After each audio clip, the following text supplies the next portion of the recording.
ओम शांति। 22 सितंबर 2025 के ईश्वरीय महावाक्य। पहले सुनते हैं मुरली के मुख्य पॉइंट्स। बाबा ने कहा, तुम हो रूहानी सेना। तुम मनुष्य को स्वर्ग का मालिक बना सकते हो। तुम्हें बैज लगाना जरूरी है। फिर बाबा ने बोला कि तुम्हें रूहानी सेवा करनी है। अगर बैज नहीं लगाएंगे तो मनुष्य कैसे समझेंगे कि ये भी रूहानी मिलिट्री है। बाप तुमको अपने से भी ऊंच बनाते हैं तो बच्चों को कितनी खुशी होनी चाहिए। तुम इस दुनिया में सर्वोत्तम ब्राह्मण कुलभूषण हो। सबसे जास्ती ताकत है ही ब्राह्मण रिलीजन में। तुम देवताओं से भी ऊंच हो। तुम ब्राह्मणों को ये ताकत मिलती है बाप को याद करने से। अपने को देखना है, हमारे में कोई अपगुण तो नहीं है। तुम हो नर को नारायण बनाने वाले। राजयोग भी तुम ही सिखलाते हो। तुम ब्राह्मण सारी विश्व को शांत बना देते हो। जो सर्विसल बच्चे हैं उनकी बुद्धि में हेवन और हेल का सारा चक्र बुद्धि में फिरता रहेगा। अब महावाक्यों को विस्तार से सुनते हैं। मीठे बच्चे, अपने दिल पर हाथ रखकर पूछो कि बाबा जो सुनाते हैं क्या हम सब पहले जानते थे? जो सुना है उसे अर्थ सहित समझकर खुशी में रहो। प्रश्न, तुम्हारे इस ब्राह्मण धर्म में सबसे अधिक ताकत है कौन सी और कैसे? उत्तर, तुम्हारा ये ब्राह्मण धर्म ऐसा है जो सारे विश्व की सद्गति श्रीमत पर कर देते हैं। ब्राह्मण ही सारे विश्व को शांत बना देते हैं। तुम ब्राह्मण कुलभूषण देवताओं से भी उच्च हो। तुम्हें बाप द्वारा ये ताकत मिलती है। तुम ब्राह्मण बाप के मददगार बनते हो। तुम्हें ही सबसे बड़ी प्राइज मिलती है। तुम ब्रह्मांड के भी मालिक और विश्व के भी मालिक बनते हो। ओम शांति। मीठे मीठे रूहानी सिक्की लदे बच्चों प्रति रूहानी बाप बैठ समझाते हैं। रूहानी बच्चे जानते हैं रूहानी बाप एक ही बार हर 5000 वर्ष के बाद आते हैं। जरूर कल्प नाम रख दिया है जो कहना पड़ता है। इस ड्रामा की अथवा सृष्टि की आयु 5000 वर्ष है। ये बातें एक ही बाप बैठ समझाते हैं। ये कभी भी कोई मनुष्य के मुख से नहीं सुन सकते हैं। तुम रूहानी बच्चे बैठे हो। तुम जानते हो बरोबर हम साथी आत्माओं का बाप वह एक है। बाप ही बच्चों को बैठ अपना परिचय देते हैं। जो कोई भी मनुष्य मात्र नहीं जानते, कोई को पता नहीं गॉड व ईश्वर क्या वस्तु है, जबकि उनको गॉड फादर बाप कहते हैं, तो बहुत प्यार होना चाहिए। बेहद का बाप है तो जरूर उनसे वर्षा भी मिलता है। अंग्रेजी में अक्षर अच्छा कहते हैं हेवनली गॉड फादर। हेवन कहा जाता है नई दुनिया को और हेल कहा जाता है पुरानी दुनिया को। परंतु स्वर्ग को कोई जानते नहीं। सन्यासी तो मानते ही नहीं। वे कभी ऐसे नहीं कहेंगे कि बाप स्वर्ग का रचयिता है। हेवनली गॉड फादर ये अक्षर बहुत मीठा है और हेवन मशहूर भी है। तुम बच्चों की बुद्धि में हेवन और हेल का सारा चक्र सृष्टि के आदि मध्य अंत का बुद्धि में फिरता है। जो सर्विसेबल है सभी तो एक रस सर्विसेबल नहीं बनते। तुम अपनी राजधानी स्थापन कर रहे हो फिर से। तुम कहेंगे हम रूहानी बच्चे बाप की श्रेष्ठ मत पर चल रहे हैं। उच्चते ऊंच बाप की ही श्रीमत है। श्रीमद् भागवत गीता भी गाई हुई है। ये है पहले नंबर का शास्त्र। बाप का नाम सुनने से ही झट वर्षा याद आ जाता है। ये दुनिया में कोई भी नहीं जानते कि गॉड फादर से क्या मिलता है। अक्षर कहते हैं प्राचीन योग, परंतु समझते नहीं कि प्राचीन योग किसने सिखाया। वो तो श्री कृष्ण ही कहेंगे, क्योंकि गीता में श्री कृष्ण का नाम डाल दिया है। अभी तुम समझते हो बाप ने ही राजयोग सिखाया, जिससे सब मुक्ति, जीवन मुक्ति को पाते हैं। ये भी समझते हैं कि भारत में ही शिव बाबा आया था, उनकी जयंती भी मनाते हैं। परंतु गीता में नाम गुम होने से महिमा भी गुम हो गई है, जिससे सारी दुनिया को सुख शांति मिलती है, उस बाप को भूल गए हैं। इनको कहा ही जाता है एकज भूल का नाटक। बड़े ते बड़ी भूल ये है जो बाप को नहीं जानते। कभी कहते वह नाम रूप से न्यारा है, फिर कहते कचमच अवतार है, ठिक्कर भीतर में है, भूल में भूल होती जाती है। सीढ़ी नीचे उतरते जाते हैं, कला कम होती जाती है, तमो प्रधान बनते जाते हैं। ड्रामा के प्लान अनुसार जो बाप स्वर्ग का रचयिता है, जिसने भारत को स्वर्ग का मालिक बनाया, उनको ठिक्कर भीतर में कह देते हैं। अभी बाप समझाते हैं, तुम सीढ़ी कैसे उतरते आए हो, कुछ भी किसको पता नहीं है। ड्रामा क्या है, पूछते रहते हैं, ये दुनिया कब से बनी है, नई सृष्टि कब थी, तो कह देंगे लाखों वर्ष आगे समझते हैं। पुरानी दुनिया में तो अभी वर्ष बहुत बड़े हैं। इसको अज्ञान, अंधियारा कहा जाता है। गायन भी है, ज्ञान अंजन सतगुरु दिया, ज्ञान अंधेर विनाश। तुम समझते हो रचयिता बाप जरूर स्वर्ग ही रचेंगे। बाप ही आकर नरक को स्वर्ग बनाते हैं।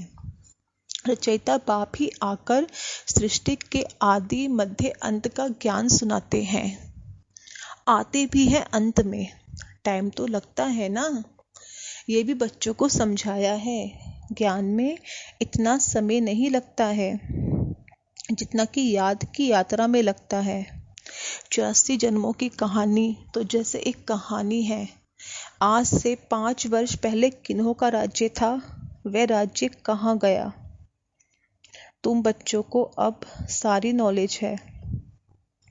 तुम हो कितने साधारण, अजामिल जैसे पापी, अहिल्याएं, कुब्जाएं, भिलनियां उनको कितना ऊंच बनाते हैं। बाप समझाते हैं, तुम क्या से क्या बन गए हो।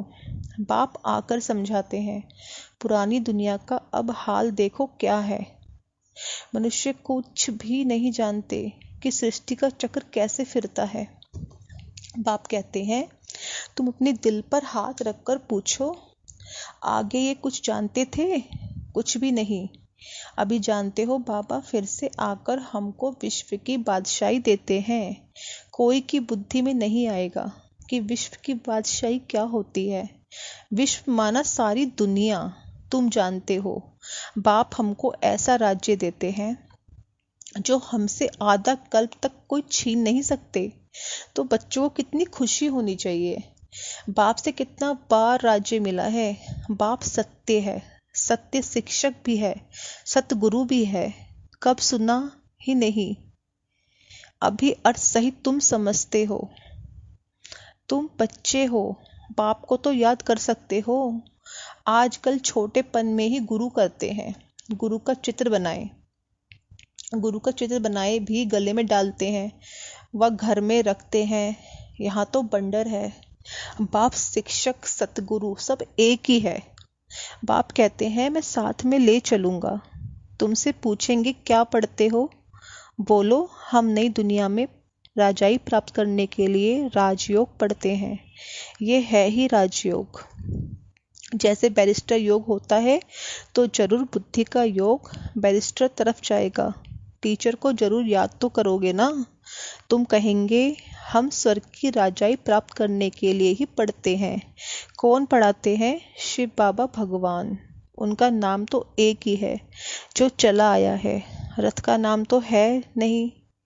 मेरा नाम है शिव। बाप शिव और रथ ब्रह्मा कहेंगे, बाप शिव और रथ ब्रह्मा कहेंगे, अभी तुम जानते हो यह कितना वंडरफुल है। शरीर तो एक ही है, इनको भाग्यशाली रथ क्यों कहते हैं? क्योंकि शिव बाबा की प्रवेशता है। तो जरूर दो आत्माएं ठहरी, ये भी तुम जानते हो, और किसको तो ये ख्याल में भी नहीं आता। अब दिखाते हैं भागीरथ ने गंगा लाई, क्या पानी लाया? अभी तुम प्रैक्टिकल में देखते हो क्या लाया है, किसने लाया है, किसने प्रवेश किया है? बाप ने किया ना। मनुष्य में पानी थोड़ी प्रवेश करेगा, जटाओं से पानी थोड़ा ही आएगा। इन बातों पर मनुष्य कभी ख्याल भी नहीं करते हैं। कहा ही जाता है रिलीजन इज माइट, रिलीजन में ताकत है। बताओ सबसे जास्ती किस रिलीजन में ताकत है? ब्राह्मण रिलीजन में। हाँ ये ठीक है, जो कुछ ताकत है ब्राह्मण धर्म में ही है, और कोई रिलीजन में कोई ताकत नहीं। तुम अभी ब्राह्मण हो, ब्राह्मणों को ताकत मिलती है बाप से, जो फिर तुम विश्व के मालिक बनते हो। तुम्हारे में कितनी बड़ी ताकत है। तुम कहेंगे हम ब्राह्मण धर्म के हैं, किसकी बुद्धि में नहीं बैठेगा विराट रूप भल बनाया है, परंतु वह भी आधा है। मुख्य रचता और उनकी पहली रचना को कोई नहीं जानते। बाप है रचता, फिर ब्राह्मण है चोटी, इसमें ताकत है। बाप को सिर्फ याद करने से ताकत मिलती है। बच्चे तो जरूर नंबरवार ही बनेंगे ना। इस समय दुनिया में सर्वोत्तम ब्राह्मण कुलभूषण हो, देवताओं से भी ऊंच हो। तुमको अब ताकत मिलती है, सबसे जास्ती ताकत है ब्राह्मण धर्म में।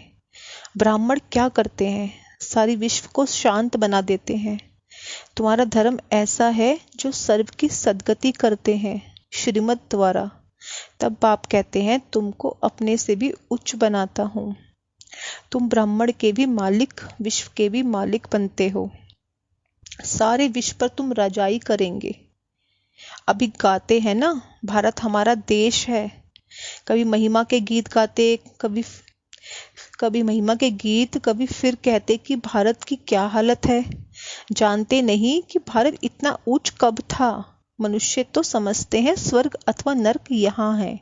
जिसको धन मोटर आदि है वह स्वर्ग में है। ये नहीं समझते स्वर्ग कहाँ ही जाता है, नई दुनिया को। स्वर्ग कहा ही जाता है नई दुनिया को। यहाँ सब कुछ सीखना है, साइंस का हुनर भी फिर वहां काम में आता है। ये साइंस भी वहां सुख देती है। यहाँ तो इन सब से है अल्पकाल का सुख, वहां तुम बच्चों के लिए ये स्थायी सुख हो जाएगा। यहाँ सब सीखना है जो फिर संस्कार ले जाएंगे। कोई नई आत्माएं नहीं आएंगी जो सीखेंगी। यहाँ के बच्चे ही साइंस सीखकर वहां चलते हैं, बहुत होशियार हो जाएंगे, सब संस्कार ले जाएंगे, फिर वहां काम में आएंगे। अभी है अल्पकाल का सुख, फिर ये बॉम्ब्स आदि ही सबको खलास कर देंगे। मौत के बिगर शांति का राज्य कैसे हो? यहाँ तो अशांति का राज्य है। ये भी तुम्हारे में नंबरवार है जो समझते हैं। हम पहले पहले अपने घर जाएंगे, फिर सुखधाम में आएंगे। सुख में बाप तो आते ही नहीं। बाप कहते हैं मुझे भी वानप्रस्थ रथ चाहिए ना। भक्ति मार्ग में भी सबकी कामनाएं पूरी करता आया हूँ। संदेशों को भी दिखाया है कैसे भक्त लोग तपस्या पूजा आदि करते हैं। देवियों को सजाएं, पूजा आदि कर फिर समुद्र में डुबो देते हैं। कितना खर्च होता है पूछो। ये कब से शुरू हुआ है? तो कहेंगे परंपरा से चला आया है। कितना भटकते रहते हैं, ये भी सब ड्रामा है। बाप बार बार बच्चों को समझाते हैं हम तुमको बहुत मीठा बनाने आए हैं। ये देवताएं कितने मीठे हैं, अभी तो मनुष्य कितने कड़वे हैं। जिन्होंने बाप को बहुत मदद की थी उन्हों की पूजा करते रहते हैं। तुम्हारी पूजा भी होती है, पद भी तुम उच्च प्राप्त करते हो। बाप खुद कहते हैं मैं तुमको अपने से भी ऊंच बनाता हूँ। ऊंच ते ऊंच भगवान की है श्रीमत। गीता में भी श्रीमत मशहूर है। श्री कृष्ण तो इस समय बाप से वर्षा ले रहे हैं। श्री कृष्ण की आत्मा के रथ में बाप ने प्रवेश किया है। कितना वंडरफुल बात है। कभी किसकी बुद्धि में आएगा नहीं। समझने वालों को समझाने में बड़ी मेहनत लगती है। बाप कितना अच्छी रीति बच्चों को समझाते हैं। बाबा लिखते हैं, सर्वोत्तम ब्रह्मा मुख वंशावली ब्राह्मण, तुम उच्च सर्विस करते हो तो ये प्राइज मिलती है। तुम बाप के मददगार बनते हो तो सबको प्राइज मिलती है। नंबर बार पुरुषार्थ अनुसार तुम्हारे में भी बड़ी ताकत है। तुम मनुष्य को स्वर्ग का मालिक बना सकते हो। तुम रूहानी सेना हो। तुम ये बैज नहीं लगाएंगे तो मनुष्य कैसे समझेंगे कि ये भी रूहानी मिलिट्री है। मिलिट्री वालों को हमेशा बैज लगा हुआ होता है। शिव बाबा है नई दुनिया का रचयिता। वहां इन देवताओं का राज्य था, अब नहीं है। फिर बाप कहते हैं, मन मनाभव देह सहित सब संबंध छोड़ मामेकम याद करो तो श्री कृष्ण की डायनेस्टी में आ जाएंगे। इसमें लज्जा की तो बात ही नहीं। बाप की याद रहेगी। बाप इनके लिए भी बताते हैं। ये नारायण की पूजा करते थे। नारायण की मूर्ति साथ में रहती थी। चलते फिरते उनको देखते थे। अभी तुम बच्चों को ज्ञान है, बैज तो जरूर लगा रहना चाहिए। तुम हो नर को नारायण बनाने वाले। राजयोग भी तुम ही सिखलाते हो। नर से नारायण बनाने की सर्विस करते हो। अपने को देखना है, हमारे में कोई अवगुण तो नहीं है। तुम बच्चे बाप दादा के पास आते हो। बाप है शिव बाबा, दादा है उनका रथ। बाप जरूर रथ द्वारा ही मिलेंगे ना। बाप के पास आते हैं रिफ्रेश होने। सम्मुख बैठने से याद पड़ती है, बाबा आया है ले जाने के लिए। बाप सम्मुख बैठे हैं तो जास्ती याद आनी चाहिए। अपनी याद की यात्रा को वहां भी तुम रोज बढ़ा सकते हो। अच्छा, मीठे मीठे सिकी लदे बच्चों प्रति माता पिता बाप दादा का याद प्यार और गुड मॉर्निंग। रूहानी बाप की रूहानी बच्चों को नमस्ते। धारणा के लिए मुख्य सार। बाबा ने कहा, बच्चे तुम हो अपने को देखने की पहली पॉइंट।